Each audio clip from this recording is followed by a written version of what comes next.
Hi, this is Mrs. Smart. If I had to choose the best way to travel, I would choose to travel by horse, of course, because it's the best way to travel, in my opinion. I will be reading Chapter 9 of the novel, The 21 Balloons.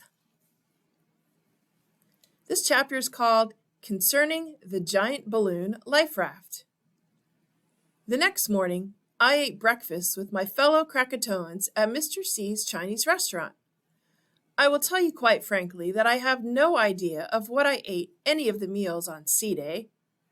I'm not too partial to Oriental food and didn't even dare to ask what I was eating, for fear that any accurate description or analysis would only add to the uneasiness with which I suffered through each meal. I noticed that many of the children toyed with their dishes with equal apprehension. I used their methods of eating some of the portions, which consisted of removing the toasted almonds from the top carefully with a fork and leaving the rest. Mr. F. scolded me for this display of timidity and poor taste, and told me that to acquire an appreciation of good food, I should show a little more courage and will to experiment. I assured him that I had a great desire to become an accomplished gourmet while living under the restaurant government, but preferred to arrive at this in gradual stages over a long period of time. Mr. F. asked me what I wanted to do after breakfast. I told him that being on the island in the position of a perpetual guest, with no work to do, I was fast getting to think of living in terms of holidays back home. On a hot Sunday in San Francisco, like this sea day of the month of Lamb in Krakatoa, I would most certainly probably go to some beach and do some swimming. I suggested a swim to Mr. H. He thought this to be a fine idea, so we put on bathing suits and bathrobes and made our way through the outer fringe of jungle to a nicely cleared fine coral beach. I had arrived in Krakatoa on the afternoon of A Day. It was now the morning of C Day. In that short time, I had become quite used to walking about on the moving landscape. I was amazed at how fast I had acquired my mountain legs and felt rather proud of myself. The little beach looked very funny to me when I stopped and thought about it and compared it to beaches back home, for here the ocean was quite calm and the beach was going up and down. "How's the swimming here?" I asked. "Excellent," said Mr. F. "You'll see." I waded in the water up to my waist and there experienced a delightful sensation. The sand beneath me rose up with the surface of the earth until I found my feet out of water. It then lowered me down in the water up to my neck. I stood in one place and went in and out of the water, spending a few seconds in the blazing tropical sun, and then being dunked up again to my neck in clear, cool water, up and down, in and out, without having to move at all from the place where I was standing. Mr. F. had waded out a little deeper in the water than I had and seemed to enjoy being entirely dunked up over his head at the earth's lowest drop, and then rising with the earth until he was only up to his knees in water. Once, when temporarily up to my waist, I dove in deeper water to do a little swimming. I hadn't gone very far when I felt the sand beneath me and lift me by the stomach out of water, a most peculiar feeling. Mr. F. explained to me that it was necessary to wade out quite far to do good swimming. You should walk out far enough so that you are up to your waist in water when the surface of the earth beneath you is at its highest rising point.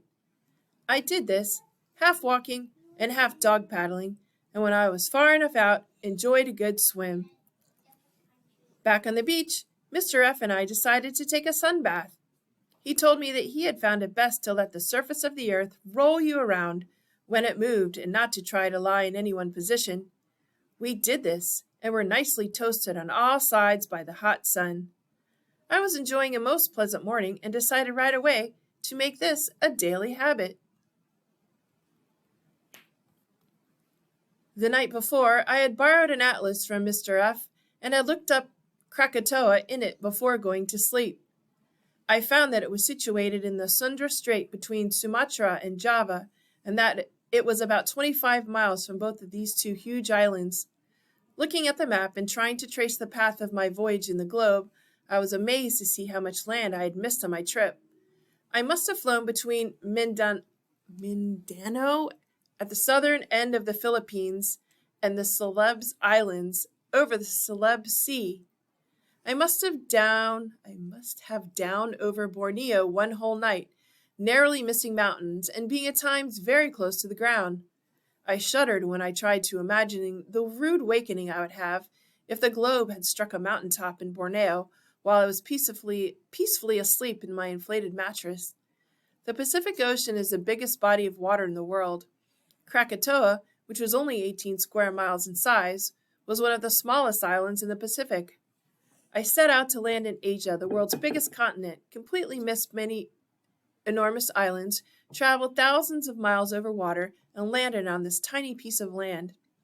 Had a sea captain set out across the Pacific Ocean for, let us say, China and missed it by a few thousand miles and landed instead on Krakatoa, he would have been stripped of his commission and had his ship taken away from him. But to balloonists, stories such as mine are typical, and balloon trips are only considered unusual if you arrive within 100 miles or so of your planned destination. I was thinking how delightful this all was of the freedom and surprise of balloon travel, and of the balloon merry-go-round I had taken such a fantastic trip on that afternoon. Then it occurred to me that the balloon merry-go-round was a pretty big affair, and it seemed to me that it should be visible when up in the air on a clear day, either from Java or Sumatra. I asked Mr. F. about this while we were basking in the sun.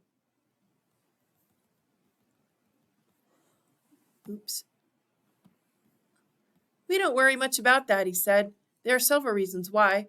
One of them is that the balloon merry-go-round is painted sky blue and therefore isn't really visible from too great a distance. Another is that the balloon merry-go-round never goes over 5 or 6 miles on its longest trip, and that doesn't bring it very close to either Java or Sumatra. Then, too, the mountain has a reputation for belching forth strange things, and the whirling balloons and boats look quite like a big blue smoke ring from the distance. But there is this very important reason why we don't worry about its being seen. In 1877, our second year here, the mountain was so violent that it scared the people living on the shores of the Sunda Strait in both Java and Sumatra so much that they moved their homes inland about 25 miles on both islands. The whole of Krakatoa was violently rocked from end to end. Waves were formed in the Sunda Strait, traveling outward from the island as a center, giant waves which swept onto the shores of Java and Sumatra, completely inundating many homes. The noise was formidable, and the waves caused so much damage that the people moved away from the tips of the islands in great haste. We have reason to believe that no one dares to live within a radius of 50 miles from us. Great heavens, I exclaimed. Wow, did such an explosion affect you who were living right here on the island? It was quite bad. Many of the huts we lived in at the time collapsed like card houses. No one was hurt much, though many of us were knocked unconscious, or had our wind knocked out from being thrown abruptly to the ground. The noise of the explosion wasn't too bad on the island. I suppose the fact that we were right on the island made the noise more bearable. If you stand right near or on a large artillery piece when it is fired, you are much less bothered by the noise than if you are 50 feet away. We picked ourselves up, helped those who needed help, and went about the business of rebuilding our houses. This brought up another point that had been puzzling me. Why, I asked Mr. F., do you people live here on top of this dormant volcano, when with a handful of diamonds you could have lived a lavish life in comfort in any other country? Your question is a puzzler, and there is really no logical way to answer it. It suggests a series of other questions exactly of the same nature. For instance, why doesn't a millionaire in any other country consider himself rich enough to retire? Why does he try to make another million? Why do tycoons with several millions of dollars try to make $1 billion? A sum so huge, they couldn't possibly spend it in a lifetime. As long as our diamond mines are kept secret here, we, the 20 families of Krakatoa, match the rest of the world in wealth. The diamond mines have been a peculiar magnetic effect on us. We couldn't live happily in any other country. We would be haunted with the unbelievable dream of this unheard-of wealth back on the island. But we can't take our diamonds, that is all of our diamonds, to another country without destroying their value. We are slaves of our own piggishness. We have locked ourselves in a diamond prison. On the other hand, we're very happy here, and I suppose the fascination of knowing that we are each one of us richer than the combined Midases, Nabobs, and Croaci of history enters too into the Krakatoan spell which keeps us here. But this spell, as you call it, seems a little unreasonable for me, for the simple reason that it challenges a will of human nature that is far greater than the will to be rich, this being obviously the will to live. How can you live happily here under the constant threat of being blown sky high? Now that I think of it, this whole island is like a turkey stuffed with nitroglycerin. The surface of the earth here, which is right at this moment moving us gracefully up and down, is obviously activated by molten lava. A crack in the earth's surface and the cold waters of the Pacific would rush in. Imagine what would happen then. Cold water coming suddenly in contact with molten lava. The hollow rumbling shell would suddenly find itself like a covered kettle of boiling water on a stove. The resulting steam would cause pressure enough to blow the top right off the whole island. No one could survive such an explosion. What good would your diamonds do then? We're all only too aware of this possibility. It troubles me just to hear you mention it. We have come to look upon it this way. If it should happen with the speed with which you have just described it, nobody here would have time to think or know what was happening to them. It would mean painless death. However, if we have a warning, which we all somehow expect to have, there's a quick escape from Krakatoa. Given as little time as 10 minutes to get off the island, we'll all be safe and on our way to some other country. This escape and the fact that Krakatoa has been here an uncalculated length of time without blowing up makes living here under the ever-present threat of extinction possible. What is this escape? I asked. Do you keep the freighter always steamed up and ready to go? It would take the freighter longer than 10 minutes to leave here, said Mr. F. It's not that. As the other invention I promised to show you yesterday, this is an invention we all worked carefully on for many months, starting right after the big explosion in 1877. Our lives depend on it, but due to its huge size and its motivating power, we are unable to try it out. There is no reason why it shouldn't work, and when I say this, I mean no reason on paper. Its maiden voyage will have to prove its worth. It's a flying platform, a huge platform, big enough to take us all swiftly into the air within 10 minutes of a warning from the mountain. A platform capable of lifting 20 families of 4? I asked. This makes child's play of flying carpets. How do you hope to get it off the ground? With balloons, answered Mr. F. This idea appealed to me immensely.